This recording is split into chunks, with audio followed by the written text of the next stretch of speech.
All right, we're going to go and get started. Hi, everyone. How are you? My name is Sarah Casisio, and I'm the director of the Adult Literacy and Learning Impact Network. We are so excited to have you today. I can't see all of your faces in this format, but I hope you're as excited as we are to talk about this important issue. I truly believe that, people are the most valuable resource we have in education, especially in adult education. So we really thank you for your time today and for joining us. So it is truly an honor to serve in this role as director of All In, as we call it. This really brings together my experiences in adult education, research, advocacy, direct service, and even in my personal life. My own dad got most of his high school equivalency as well as college while in prison. So adult education is a very near and dear topic to me, as well as so many of us that are in this field have a personal connection to adult education.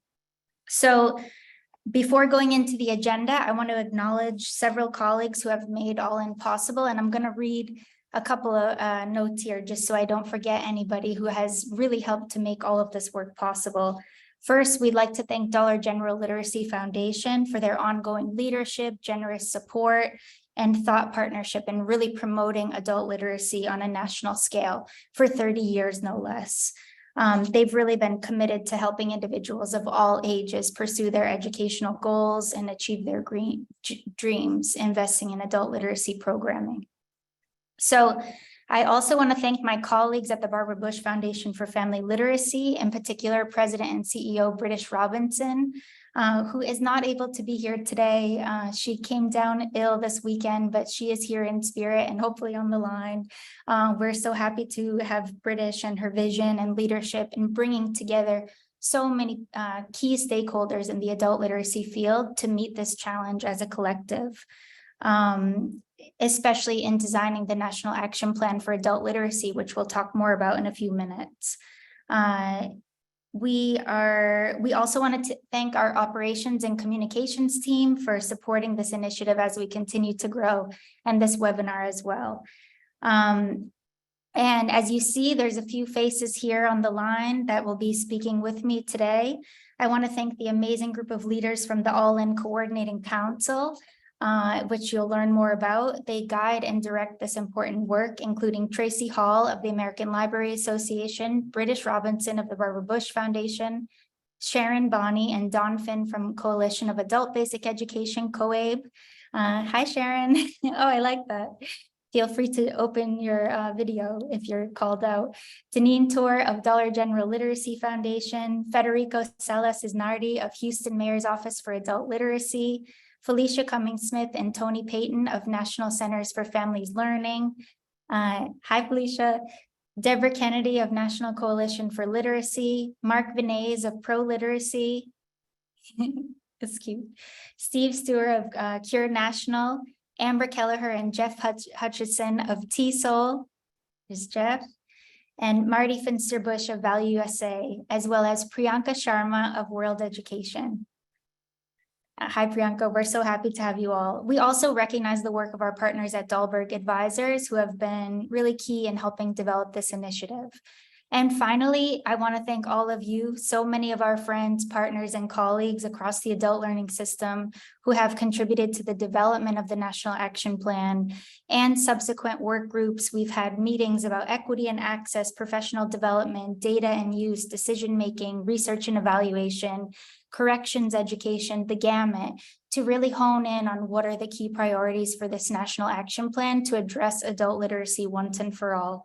And your hard work on the initial drafts of the National Action Plan were instrumental in bringing this document, which is the core of All In. So many of you that contributed to this are on the line.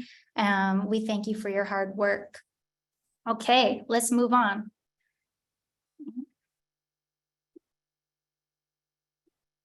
Okay. So today, this is what this is, a community update meeting. We want to keep it as informal as possible. Our goal is to really understand the challenge and potential of investing in adult literacy. We want to share a little bit more about who is all in, how we got started, including the National Action Plan for Adult Literacy. We want to make the case as a collective about why we need to invest in adult literacy, as well as share more from our priorities just for this year. And finally, we'll talk a little bit about how to engage with All In. So understanding the challenge. This is a major challenge and we are up for it. More than 50% of adults in the United States, 130 million people, struggle with reading, writing, numeracy, and digital skills. This is absolutely critical, especially that 1 in 5 adults navigate jobs, healthcare, public systems, and services, their family life with the equivalent of 3rd grade reading skills or less.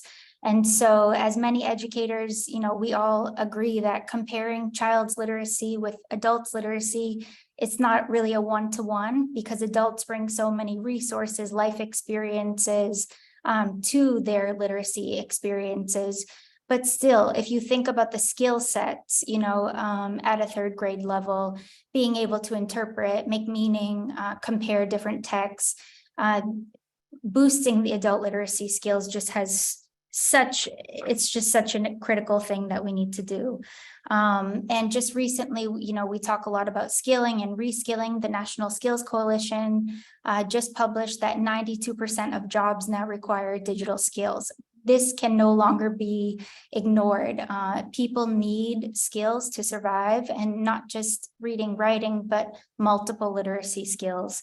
Of course, low levels of literacy, including digital literacy, reflect existing inequities in our society, disproportionately impacting people of color and under-resourced communities all across the nation and have across generations. This is a multi-generational issue.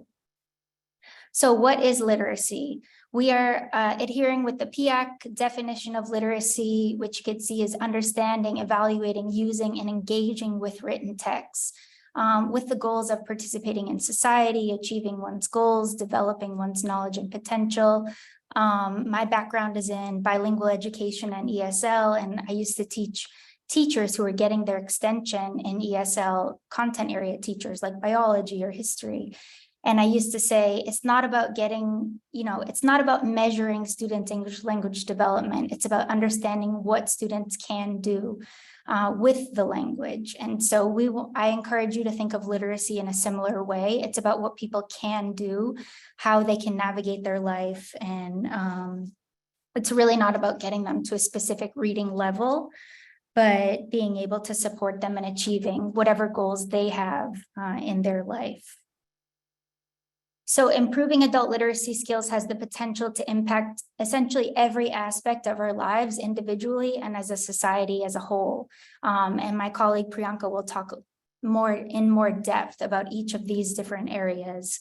But we know just high level that literacy is connected, to better outcomes in health, reductions in recidivism, better children's academic achievement, more voter turnout, right? Like the connections between literacy and all these other components are so clear. And in terms of the economy, boosting adult literacy to the equivalent of 6th grade reading skills. As I mentioned, it's not the same exactly as a 6th grade reader, but the skills at that level could generate an additional $2.2 trillion yearly, which is just unbelievable. So we are thinking about this in terms of the ecosystem, and you are all part of that ecosystem. After, at the end of this presentation, we'll come back to this and ask, how are you part of this ecosystem? But understanding literacy, access, and attainment is really thinking about all the different factors that impact people's access to literacy skills and services. And Felicia, my colleague, will talk more about this in depth. So what is All In? All In is the new Adult Literacy and Learning Impact Network. We were just formed in 2022. I have 2 toddlers under 3, so sometimes my brain has a blip. All In is a collective impact initiative composed of national thought leaders from the adult literacy field and beyond. And our goal is really to carry out the National Action Plan for Adult Literacy, which we'll talk a little bit more about. This plan, as I mentioned, is the result of extensive consultations with more than 100 key stakeholders in the field.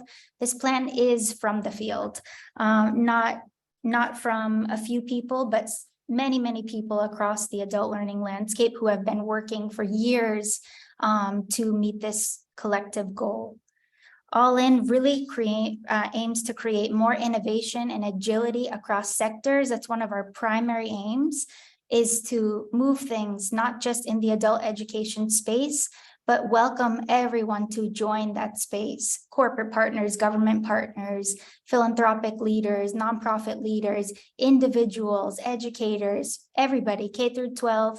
We want this to be a shared issue. This is a multi-generational issue that impacts workforce, education, the economy, healthcare. And we want to create opportunities for skill building wherever people are. So that includes nonprofit, community-based, and WIOA-funded adult education programs.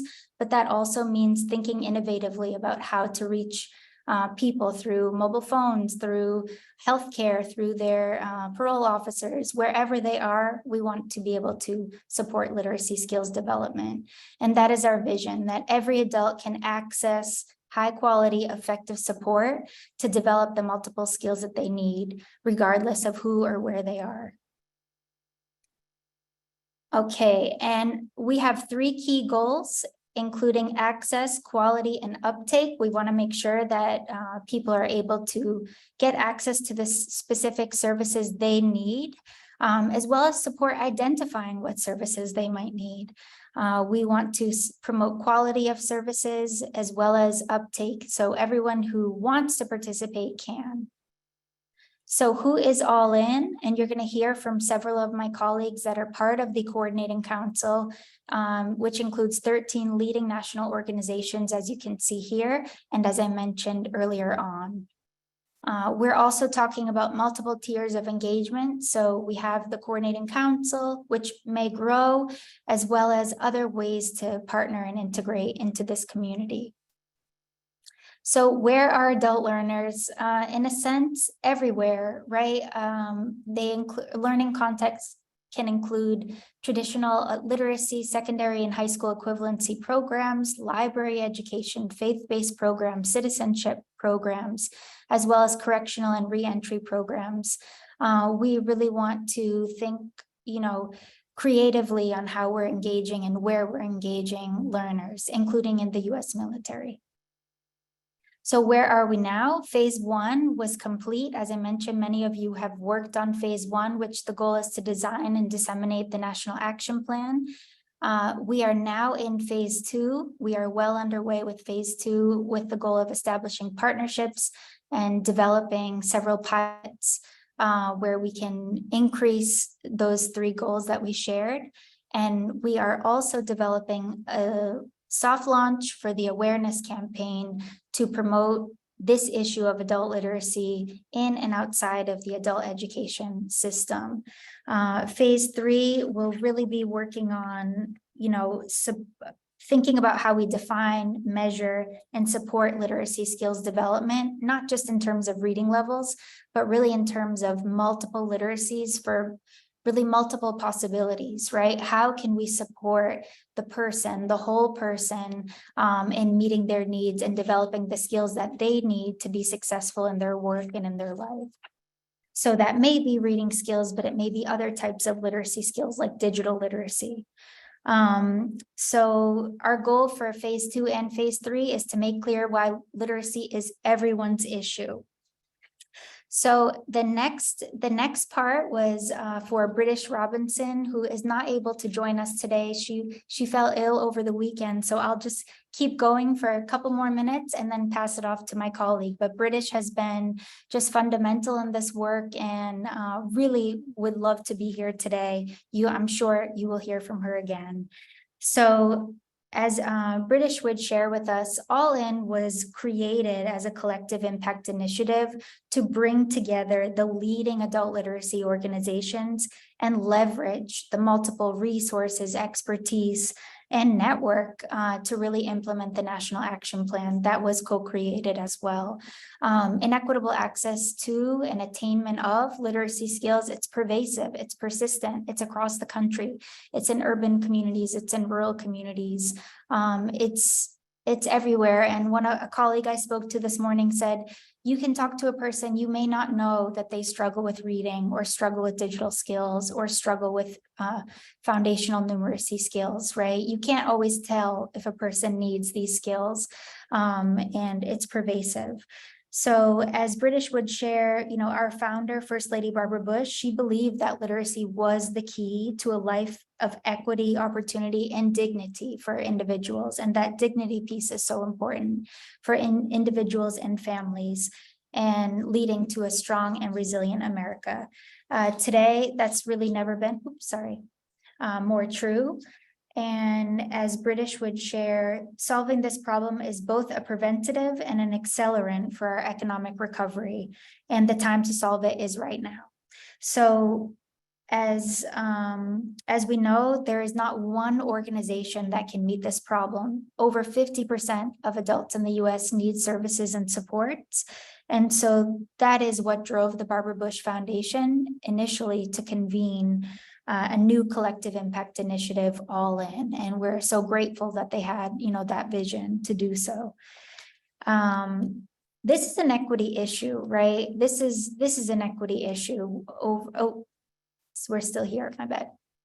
That this is happening everywhere. Addressing literacy skills gaps in this country. It's an equity issue, it's an access issue, and the potential impact is also immense, both individually and on a national scale.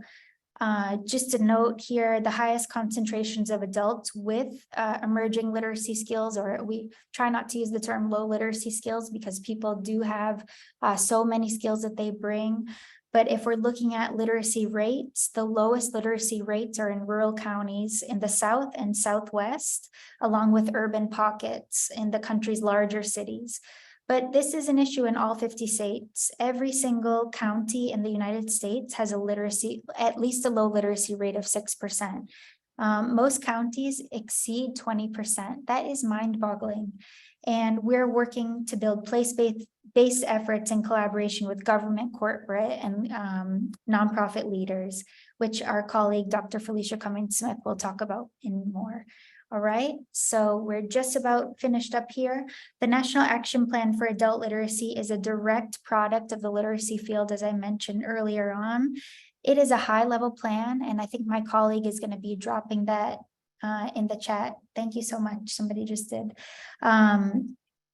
It is a high-level plan outlining 5 mutually reinforcing initiatives that outline how we can address this issue. And we were so fortunate to have Dr. Jill Biden unveil the National Action Plan at the Barbara Bush Foundation's 2021 Summit on Adult Literacy. So you can see this is of importance at the highest level. And we are thrilled to finally make this issue everyone's issue. We have 5 key initiatives. Number 1, to engage adult learners as movement leaders. 2, to raise awareness and advocate for change. 3, to expand outcomes-based research. 4, support adult literacy instructors. That's so critical as they are providing direct service to our learner population. And 5, invest in innovation while scaling approaches. So thank you so much. And I'm going to hide myself now and pass it to my colleague, Priyanka Sharma, who's going to talk about the benefits, the potential benefits of investing in adult literacy. Thank you so much. Thank you, Sarah. My name is Priyanka Sharma, as Sarah mentioned, and I lead the U.S. portfolio of the work and projects of World Education, a global education nonprofit. In the U.S., we improve the availability, quality, and capacity of adult education and workforce programs to respond to evolving economic, community contexts and advancing equity. And we are honored to be part of the All-In Collective Impact Coalition, and we're completely behind the National Action Plan and the ways in which There's a a 5-pronged approach to the 5 actions within the National Action Plan that dovetail perfectly with the mission and vision of world education. For a long time, we have addressed adult literacy as an individual problem. There is this unspoken feeling that people should have learned more while they were in the K-12 system, or by the time they're adults, they should have better skills. But as Sarah shared earlier, there are multiple factors and systems that result in low literacy attainment, such as economic factors like recession or lack of industry, geographic isolation, learning differences that are not supported within the systems, lack of access to high quality education, and very critically, systemic racism, just to name a few. All of these things help us understand the why of why more than 50% of adults in the US struggle with reading, writing, numeracy, and digital skills. This challenge impacts everyone, and also, to resolve this challenge has the potential to benefit not only the learners, but society at large. And so there's data now that clearly demonstrates the enormous benefits of improving literacy skills, including, but not limited to, better health outcomes, increased opportunities post-incarceration, and better academic outcomes for children whose parents have higher literacy. There's also data to support that counties with higher literacy levels have higher voter turnouts. So there's a civic engagement issue as well, in addition to the economic imperative of making sure that adults have access to quality education and learning opportunities. Research also shows that at the individual level, just 100 or more hours of adult literacy instruction could result in a $10,000 increase in annual earnings, which is a 19% increase in literacy skills gain, and a 35% higher likelihood of completing a high school diploma. I mean, these numbers are staggering. And, beyond just the numbers, we all know that, when adults learn, their family is more likely to have better opportunities in the society when it comes to civic engagement, as well as economic participation and a multi-generational impact as well. On a national scale, if all adults in the United States had literacy skills equivalent of a 6th grade reading and numeracy levels, we could generate an additional 2.2 trillion, that's with a T, or which is about 10% of GDP. And, as our partners at the Literacy Assistance Center in New York have aptly stated, literacy is the bedrock of engaged, productive, confident, and connected communities. There is no doubt that investing in literacy, including digital literacy, has a positive impact on our nation's workforce and economy. And probably many of you on this call have read the National Skills Coalition report that was just published. And it says, that the 92% of jobs now require digital literacy skill, which is an extremely high number, and it sort of confirms what we had all been thinking about during the course of the pandemic, where the digital literacy adoption has gone through the roof, basically. And I'm sure somebody will post a link to that report in the chat. So with 92% of jobs requiring digital literacy skill, all the way from construction jobs to medical professionals and retail workers, nearly every job needs foundational literacy skills. And not investing in this work will have a crippling effect on our economy. And we will end up in a very inequitable, even more so inequitable economy, where it worked for some and doesn't work for most of us. And as we know, literacy and health are directly linked. Improving adult literacy could save the US up to $238 billion each year. And this is not to mention, because this involves access to telemedicine, online portals to check test results and communicate, and being able to communicate more easily with doctors. And having foundational literacy improves one's ability to read the medication, take the medication properly, interpret diagnosis, and understand how to keep yourself safe in a pandemic, for example, which we're still in the midst of. So there's a economic imperative, there's a health imperative, and our societal well-being imperative to thinking about education as, as the call to action for all of us. Education reduces crime. Over 70% of people who are incarcerated struggle with low literacy. There's a significant correlation between crime and low levels of education. Furthermore, there's a causality, it's not a correlation between the delivery of prison education and lower recidivism after release. Supporting literacy skills for the approximately 8 to 10 million people involved in the criminal justice system and preparing them to thrive in the digital economy is absolutely critical to this work. And I think the other thing also to really understand is, in addition to supporting the literacy skills for people who are involved in the criminal justice system, what is even key and critical is to think about digital literacy and how we're talking about digital literacy training when people are in correctional institutions. And for every dollar spent on correctional institutions in correctional education, we save about $5 in re-incarceration costs, which is a complete no-brainer. And research shows that returning citizens who participated in education programs had over 40% lower odds of going back to prison. And lastly, we know that supporting parents' literacy positive affects children and families. And, I think all of us on this call know, but it's still critical to remember that a mother's reading and education level is a key factor in their children's future academic achievement. And supporting adult literacy has truly a multi-generational impact. And with all of this in mind, I'm arming you all with numbers and stats and data. I also want to say that members of All In, as well as corporate, government, and philanthropic partners, have come together to make a plan for improving adult literacy across sectors. We have identified 3 key priorities for 2023, and I will now pass it on to my colleague Sharon Bonney from COABE to share these priorities and describe that work that is well underway. Thanks for joining us. Thanks so much, Priyanka. Every time I hear those stats and that data, it excites me and inspires me. It makes me really want to just continue to push forward. So hello, everyone. I'm Sharon.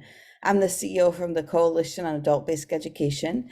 And you may have heard of us. We have 41,000 plus members in all 50 states, over 2,300 local programs that we work with that serve millions of adult learners across the country. I'm super excited about this and passionate because, like Sarah, it's also something that has been near and dear to my heart.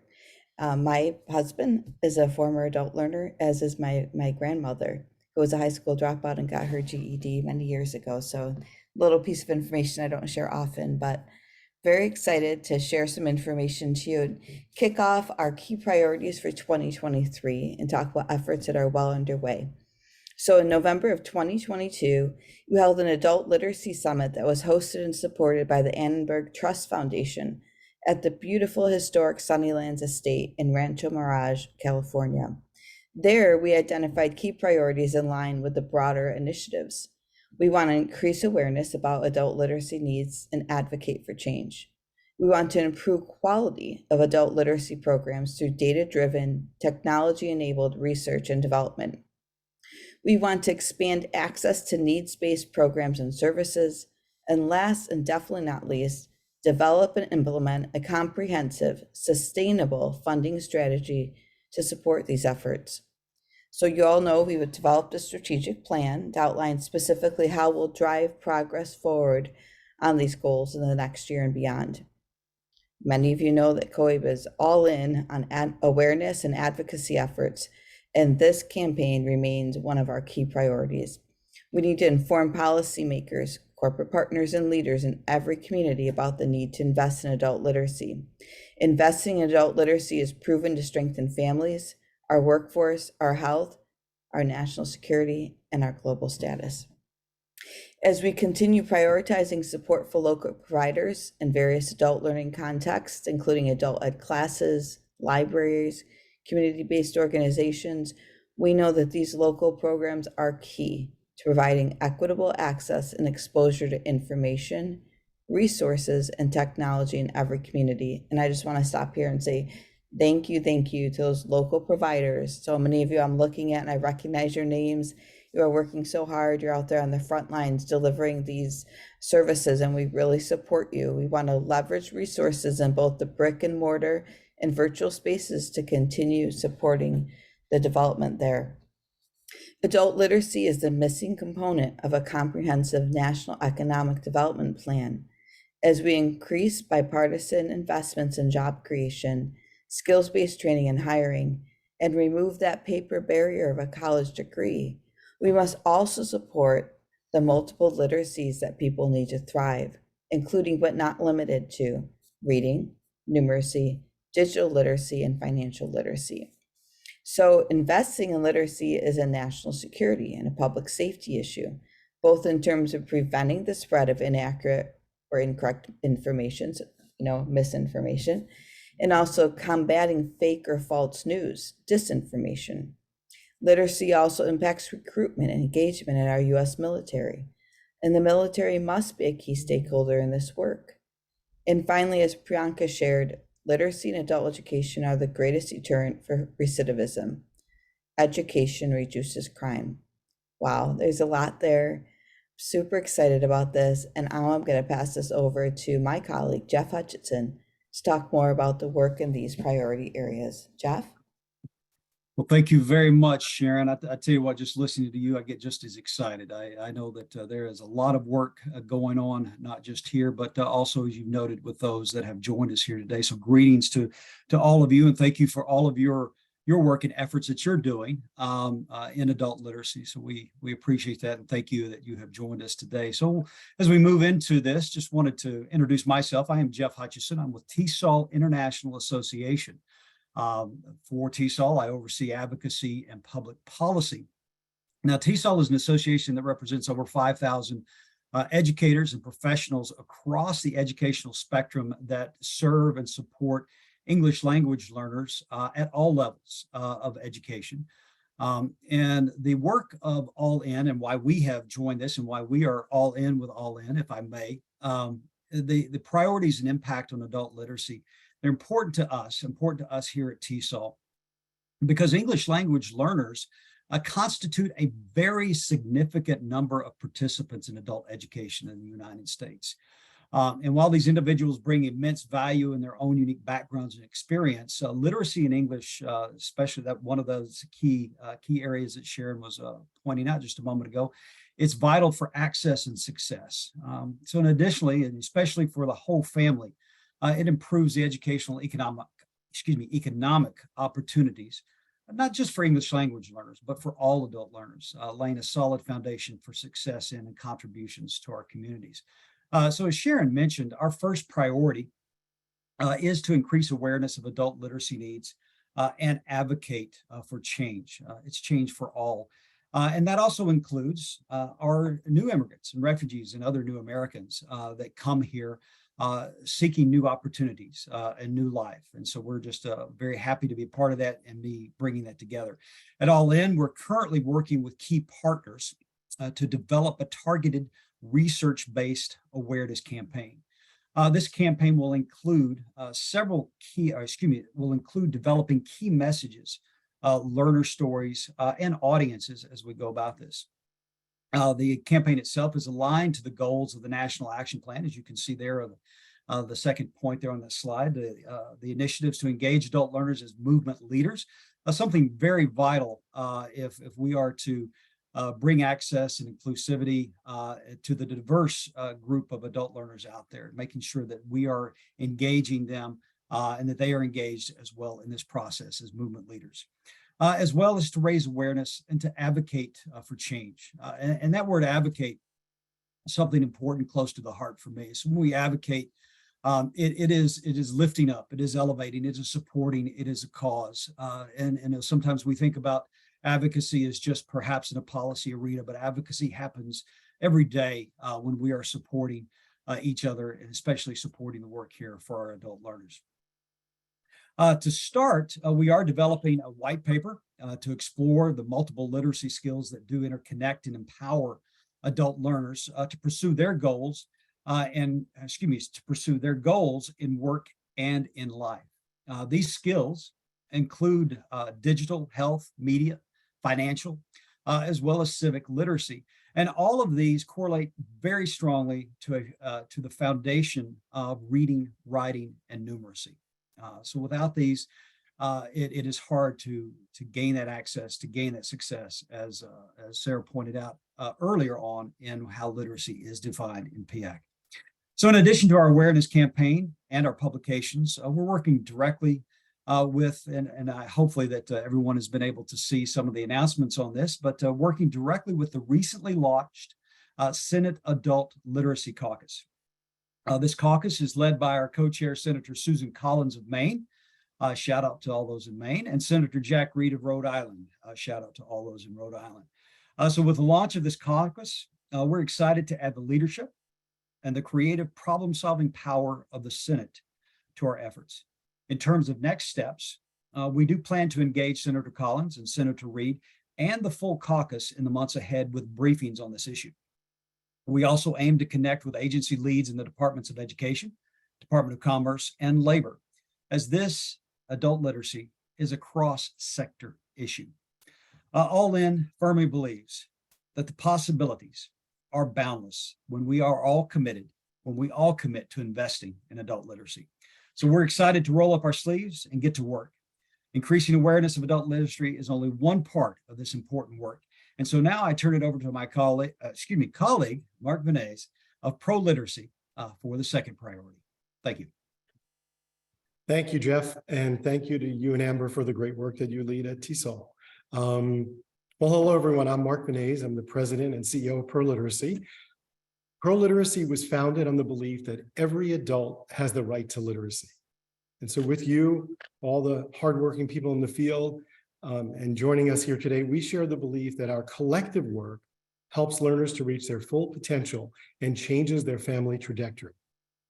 And as many of you know, Pro Literacy for so many years has been providing resources, professional development, curriculum and digital tools, peer-reviewed research, through both our programs, our membership division, and New Readers Press, our publishing division.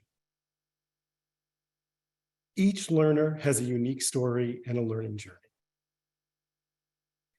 When we encourage learners to share their unique goals and prioritize them in the work that we all do, we help them make real and meaningful progress towards their goals.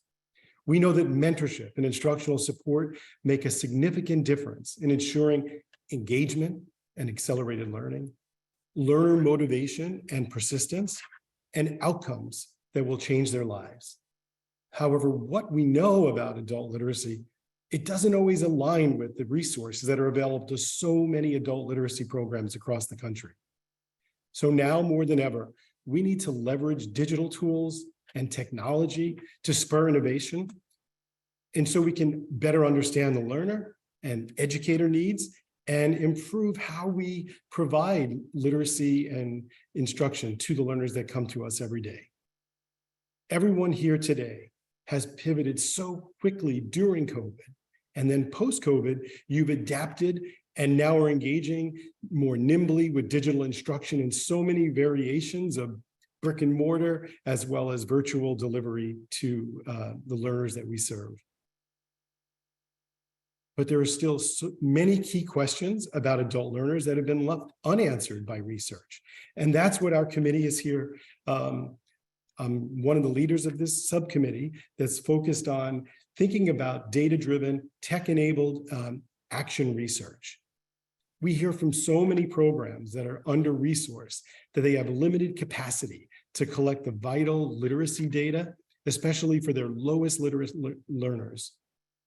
And thinking about ways to have this data available at our fingertips, perhaps in a more easily digital way, in a more formative assessment way, and more real time, that we'd be able to help our learners better navigate their learner journey and help our instructors better meet the needs of the learners every single day.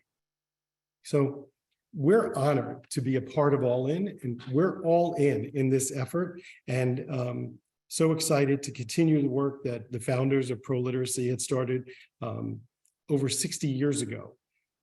All In We're interested in using our collective knowledge and the networks that we are connected to ensure that the field can bridge those data and infrastructure gaps. First, we need to think about and find answers to the critical questions on the adult learner's journey. We want to be able to figure out how we can enable cost-efficient data collection to inform program improvement and field research. So we think about it through the lens of the adult learner journey. One, let's think about the journey. They enroll in a program. They become engaged with meaningful learning that many of you provide in all parts of our country. And through that meaningful learning, often there's persistence with instruction, and then hopefully outcomes that impact our learners, not only from an academic perspective, but their entire lives and the trajectory of their lives and their children. But for each of these areas, we know that we also need to look closely and aim our research and our connection with the field to identify factors that are affecting many, many learners. Some key factors behind the decline in enrollment. What's the right type of support that we at All In and through this subcommittee could be researching that meets the needs that come from the voice of the instructors and the program leaders that would best serve adult learners and best serve the instructors that are sitting with the learners every single day? And how can we better quantify the outcomes and the long-term impact adult education programs are having on the lives of adult learners? So in time, we know that our goal is to be able to provide systematic program improvements, provide support to adult literacy programs, and make it easier for programs to use digital tools to more easily collect and share data. But for right now, we know that we're also, as part of this subcommittee, we're developing a small grant program. And with that small grant program, the goal is to promote innovative research and development in adult literacy. We're designing equity-centered processes and protocols for the selection of potential grantees with the goal of expanding opportunities for new researchers alongside our noted researchers, with a priority for scholars and partners who represent the communities who are most impacted by low literacy. We are also working with key partners in nonprofit, government, and corporate sectors to conduct more longitudinal analysis to improve our understandings of the long-term impact our work has. We'll keep you posted on our progress. We can only do this work if we're all in, and if we reach out to the field and we become and continue to be deeply engaged with the field to make sure we're answering the questions that you need to do your work better. So we'll keep you posted. We'll be putting out information about the small grant priority that we have, and we'll continue to be working with the field to collect more information to inform our research work. And so with that, I would like to hand it over to my esteemed colleague, Dr. Felicia Cummings-Smith from NCFL. Thank you, Mark. I am thrilled to be here with my colleagues today, and you can tell why. There's a lot of energy and excitement around the work that's ahead of all of us and the work that you're continuing to do on a day-to-day basis. Again, my name is Dr. Felicia Cummings-Smith, and I'm the president and CEO of the National Center for Families Learning. At NCFL, our mission is to eradicate poverty through education solutions with and for families. And we know that at the heart of that work is the adult learner and the impact that we can have in bringing up literacy skills so that education and literacy can have a multi-generational impact on the family unit. And so that is why we're all in. And this priority number 3, really focuses in on expanding access to literacy programs and services within communities and across regions. We know that there's a growing demand for a skilled workforce in areas like green energy, healthcare, and IT. As we shift to a skills-first hiring and training model, we need to think about how we can continue to prepare workers for the future and adult learners as they can be engaging in the new workforce with the adequate skills necessary, such as learning new skills around machine learning, other type of programming, but most importantly, literacy skills. Reading, writing, numeracy, and digital skills are more critical for today's workforce than ever. And it will provide transferable learning skills to ensure that lifelong learning continues in a current situation, but for future careers. And so we know, as my colleagues have already mentioned, literacy skills determine what individuals can do.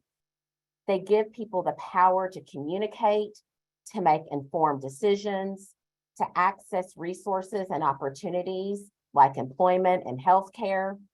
But even more importantly, as technology is rapidly changing how we live and how we work day to day. People used to be able to be competitive with a high school diploma. They could get a job and then they could earn a living wage to help support their families. But we know more is needed today.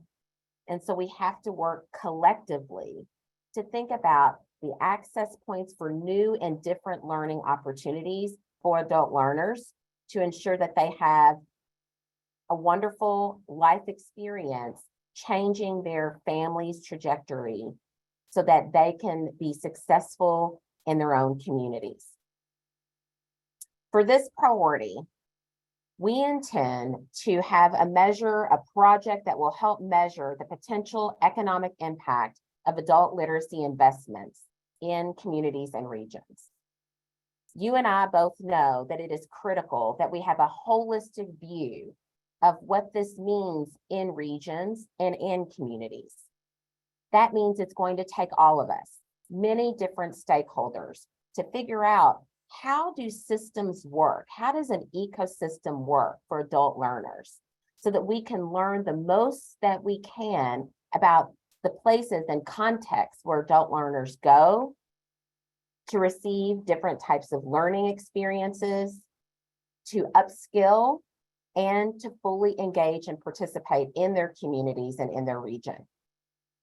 We've already heard from my colleagues that this has exponential impact on our economy, on our communities, on life and well-being. And so it is important that we analyze the ecosystem and engage all players within an ecosystem to provide the best services and programming possible. Again, many of you are doing this already, but what we anticipate in priority 3 is we'll take a deeper look and provide even greater opportunities for alignment and coordination across regions and communities. This work means that we have aligned goals right there identified within our all-in national action plan, specifically to engage adult learners as movement builders, as solution seekers of challenges within their own communities, to support adult literacy instructors, many of you that are on this webinar, and to invest in innovation while scaling proven approaches to support adult learners and through literacy to impact their families and their communities. On the next slide, you'll see a graphic representation of what this adult learning ecosystem really represents. And so this is a little bit of science that we're sharing with you today. We know that systems are intricate and work differently for different individuals. And so it's important for us to understand this broader ecosystem of where learning opportunities and access to opportunities actually occur. So as you think about the outer ring of this particular set of concentric circles in this theory of an adult learning ecosystem, it's important for us to know that that outer ring is where people ask mega large narrative questions about literacy. Who has the power to learn to read? How literacy can truly impact an adult learner and their families. That ring closer to the inside, the macro system, is a place where we need to consider the legacies, of inequalities that have impacted adult learners, examine the gaps in our system, and ways in which learning is available or not within the macro system. That next inner ring is the exosystem, and that's where many of us have the greatest impact in our work that we do day to day. If we intend to create a cultural movement, a new cultural movement that's promoting adult literacy across the nation, this is where we can engage schools, libraries, higher education, companies, many more individuals within the ecosystem. And finally, the last two areas or systems that are represented here, the mesosystem and the microsystem, are where all of this intersects with the learner directly. Their daily interactions with institutions, as well as their family, friends, children, supervisors, colleagues, teachers, counselors, and more. So how can we think about how we can reconcile the multiple forces, variables, factors that are at play in a larger ecosystem, and how we can align and coordinate support and services so that adult learners can overcome many of the barriers and challenges with what they face in their communities. This is the work of many of the organizations that are involved in All In, and this is the work of NCFL. We're looking at deep ways to have greater opportunities so that all stakeholders who are involved in this work as we move ahead can be intimately engaged and understand the key access points for adult learners as leaders in their community. So I would ask you to consider, how do you see yourselves, your organizations, in this larger ecosystem, and how can we align and coordinate supports and services so that we can have the greatest impact on adult learning and literacy?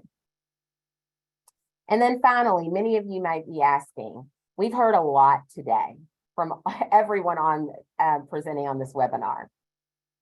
So you might be asking, who is paying for all of this? And on the next slide, what we've tried to do in priority 4 is think carefully about ways in which we can braid resources, ways in which we can realign resources, but ways in which we can call upon others to engage with us and build a comprehensive, sustainable funding strategy for all-in initiatives so that we have the real impact that we all desire moving ahead. Again, we are so grateful for our partners at the Dollar General Literacy Foundation who have supported this work from the beginning and have continued for over 30 years supporting adult literacy nationwide. We could not do this without them, and we're soliciting the support of many others. We all need to be in on finding new and innovative ways of bringing about comprehensive, sustainable funding as we move ahead.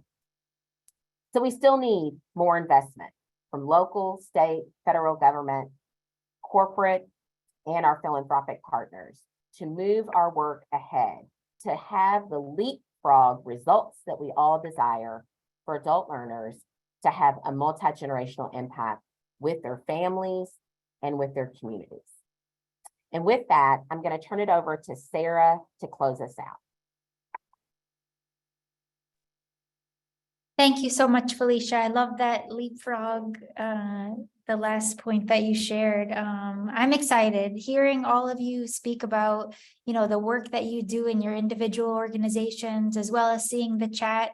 You can feel that this is a turning point, right? We are coming to a place where we can collectively, work together to address adult literacy in this country.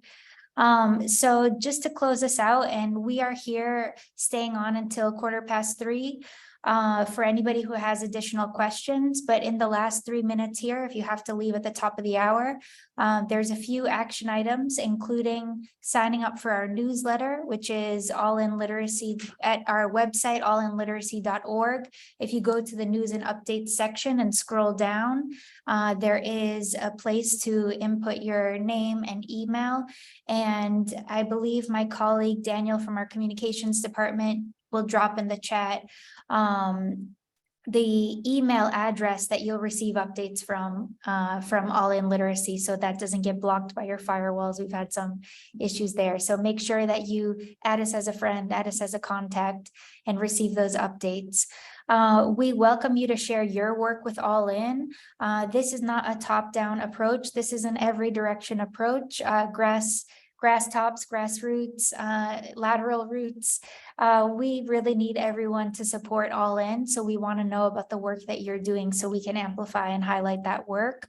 All In's goal is not to swoop in and be anything new. As you can see, the people that are leading All In are coordinating council members, many of whom spoke today.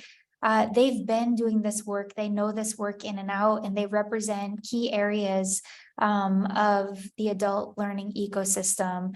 So we are not doing something new, but we are doing something, we are working together in new ways. That's really important. We would love to have you partner with All In, and what that partnership looks like can vary. As we mentioned at the top, we just launched in November 2022, so we don't have all the explicit ways that we can partner just yet, but these things will be emerging and evolving as we go, including opportunities to apply for some of those small grants that Mark Vinay's mentioned earlier. We also welcome, in-kind support or financial support. There is no lack of awareness that adult literacy needs investment. There is so much investment in K through 12 and higher ed, which we fully support. But there is a whole community of people that also need support and services. We want to make clear that investing in adult literacy is investing in the workforce, is investing in our national health, is investing in our national security, and is investing in our national economy. So that connection between adult literacy and all of these other priorities for our country are not always clear. One of our main goals is to make that clear. And as we mentioned, we will be having a white paper come out in early April. We're presenting at COABE 2023 in Atlanta. Maybe somebody can drop that into the chat as well. And we'll be sharing that paper that talks about the connection between these literacies. And finally, I dropped my email address here. You can feel free to drop me an email directly, or you can email All In.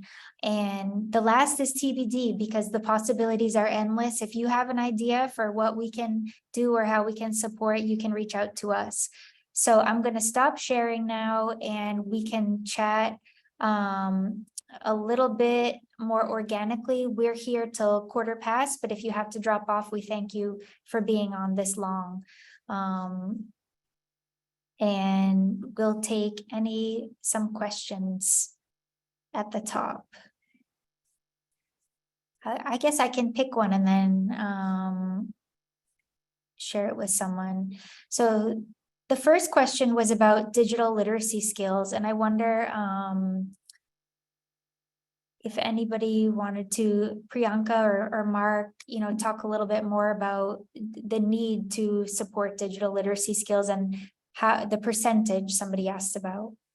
I think that Priyanka gently answered that. She sort of infused it in her piece. It's 92% from the National Skills Coalition research of the number of careers that either require now or certainly will in the very near future require digital literacy skills. So I think it's critical, especially with all the focus on digital literacy. We not only keep that front of mind, but also not only the digital skills, but the reading skills that these same workers will need to truly access the digital tools. So 92% for the several people that asked that question. The other thing that I wanted to add on to that, Mark, is that in addition to sort of like the new National Skills Coalition report that talks about so they looked at all the job ads in 2021. And it's critical to kind of see what is actually digital literacy skills and what are like definitely digital skills and what are like probably digital skills, because some of the critical thinking, problem solving, like some of those skills are common, like those soft skills are common in job requirements. But most workplaces now require a technology integration and fusion in the way people use technology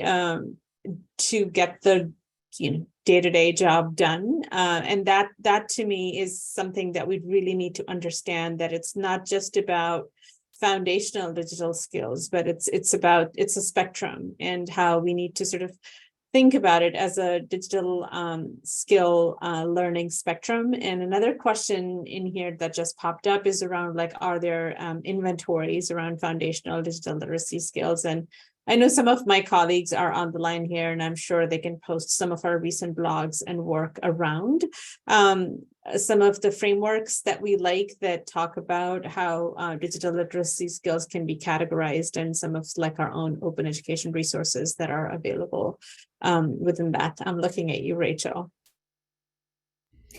And I also just wanted to chime in here and mention COEB conducted a digital equity survey. It was just a sampling of the field. We had a little over 500 responses there.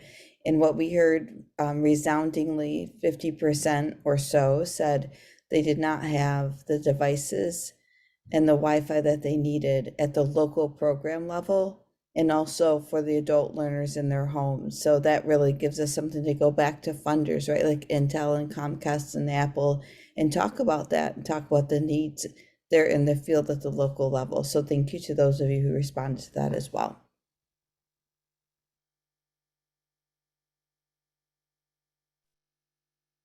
Another question that came up, and I welcome any of you to chime in, is people talked about the challenges for access to adult education or adult literacy services.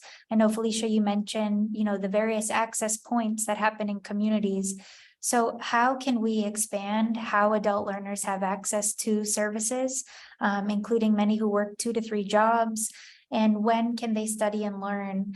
Can you think of any, public-private partnerships that have worked to support employment-based learning or something along those lines? Maybe Felicia and Jeff, if you want to talk about this in terms of supporting new immigrant learners as well. Sure. There are, I'm sure anyone who's on this panel could probably respond to this. I can speak pretty clearly to, the partnership that we've had, which is a corporate partnership with Toyota.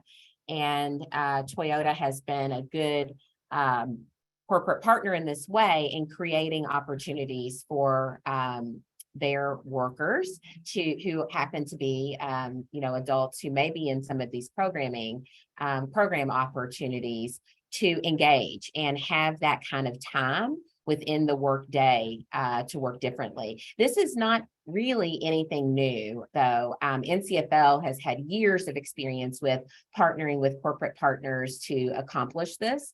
We've also seen this as an opportunity for an incentive for working with corporate partners, and workforce development legislation also can support some of that in many states. And so I think it's really a matter of individuals being fully aware of what those opportunities are, and then many of us uplifting those best practices as examples, so that we can spread that as a part of innovation in the way that we can provide opportunities for working adults. But I agree, this is, a challenge. I think this is something we can add to our research efforts as it relates to access points and when and how individuals have opportunities to participate. And the other thing, Sarah, that I just wanted to add to that is what is exciting about All in the context of Felicia just mentioned. It is, to me, the time could have is perfect because I think it is just who I see on the screen and who I see on the call, all over, multiple hundreds that joined us, is this excitement towards all of these organizations independently doing amazing work, thinking about working with each other in new ways. And that's sort of unprecedented in the field. And that's kind of what keeps at least me energized with All In and the support of Dollar General, and especially the leadership of Barbara Bush Foundation. Yeah, and I just want to echo that, Priyanka and Felicia, that the opportunity, the time of bringing everyone together is just, it's exciting, it's phenomenal, it's amazing what we're doing. And when you talk about access, I know, Sarah, that was the initial query here on that, and specifically with English language learners, a lot of it is not dissimilar to what non-English language learners have, and the the pulls upon their family, and just added to that with the adjustment into their new life. I know the White House has a listening task force for new Americans, and that all of these literacy standpoints, whether you're talking about financial, healthcare, access, getting into the workforce, for the English language learners, it begins with that the proficiency in English to have that access there. And one thing that we do at TESOL is we look to see what other opportunities may be there. I know Felicia was talking about the corporate support.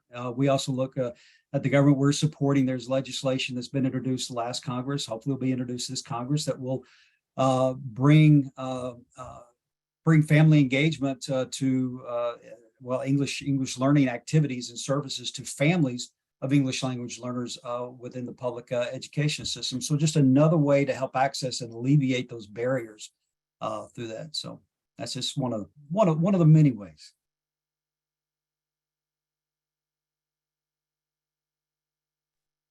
Wonderful. And I'm just checking if there are additional unanswered questions. We've touched on quite a bit. One question was about why is it important to find low-cost solutions? We talk about high innovation, low-cost solutions. For example, partnering, across different sectors that doesn't necessarily cost money up front, but something that's mutually beneficial for both organizations could be classified as a low-cost, high-impact innovation. So could anyone share, maybe Sharon, I know you work with so many direct service providers, like why this is so important to adult learning service providers? Why All In is so important to adult learning? Or why it's so important to think about low-cost, high innovation as a priority in adult ed? Absolutely. I think leveraging everywhere we can, right, is so important. So many of the adult ed programs are working on a shoestring budget. We know that many of them are, working at about $300 to $1,000 per learner, whereas in elementary to secondary ed, it's about $10,000 per pupil. And in some of the more tightly heeled organizations, it's like $20,000 per learner. So we're looking at adult ed programs that way underfunded, right? And so leveraging everything we can to help those adult ed programs. And that's what COEB does. I mean, most everything we do, we offer for free or extremely low cost. And we do that intentionally. If you look at the benefits that we provide, that's what we're always doing. It's always, how can we do this for free or extremely low cost? Because we know the adult ed programs really are operating on a shoestring budget. And that's what we hope with All In as well, that will be another way we can come together as national partners, really leveraging our time, talent, and also funding, right? We've come together in that way to really help the field and to say, how can we bring together the resources that will create a place where the programs, the teachers and administrators will have greater access to resources than they have in the past. So it's been really exciting, Sarah. I've seen the great work you've done just as you've come on board as director and really bringing this group together. Just want to thank you for your excellent work as well. And if I may add to that, add to Sharon's point about the need for low-cost solutions, there's two ways I look at it from our organizational perspective. One is to think about, the need, as, I mentioned, Felicia, Mark, Sharon, all of us together talked about the need is so huge within our country about providing access and providing these learning opportunities to adults. As All In and as Just the Field, and Sharon and COID does this really well, and so does National Coalition for Literacy. We do all these advocacy work to increase the kind of resources that come to the field. As we're doing that work, the need sort of keeps on increasing. So there is critical need to come up with models and delivery models a lot of times that the field can integrate and increase access to learning opportunities for learners now. And moving forward, of course, the work of advocacy continues. The other thing also, I think I see from a perspective of not just a low resource field, but also as nonprofits, and from the sake of sustainability, it's very critical to get people's buy-in to think about ways in which a lot of programs are already doing the work that needs to be done. It just needs to be sort of scaled sometimes tweaked a little bit, and build on their existing ways of delivery to extend their programming in new ways. So that to me is very critical for us to sort of think about and highlight, not just as All In, but even through the research grants that Mark mentioned earlier about small grants program, and in other TBD ways, as you mentioned, Sarah. Yeah, and I just wanted to follow up on that. I do think that there's so many comments in the chat, that we're not only limited to low cost, but at the same time, we are in many ways in the current state. But with Sarah, I believe this is a tipping point.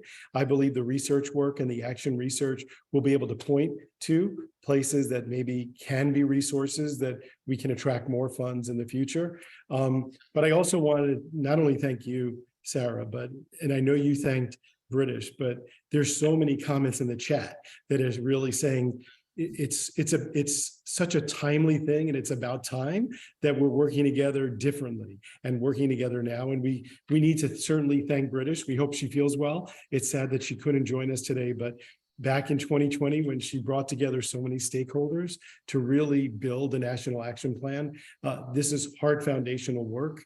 And there's several of us here, but there's a lot of other folks that are on the coordinating council that are not visibly present today, but they're present every day when we do this hard work. So just wanted to shout out to all the great people doing this amazing hard work. Thank you so much. Thank you, Mark. That was a great way to close us. This is absolutely, a collective impact initiative. We are really working together.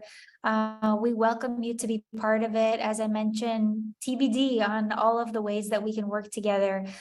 This chat is a wealth of resources. Please be sure, to go to your contacts, make sure that allin@barberbush.org does not go to your spam so that you receive updates, and continue to check in on the work that we're doing. We thank you so much for your time. Please email me directly at any time, or All In, or anyone on this call. I'm happy to connect you to. Thank you so much. And this has been just a pleasure to work with all of you, and an honor to work with so many of you and learn with so many of you. So take care, everyone. Have a great afternoon. And that's a wrap.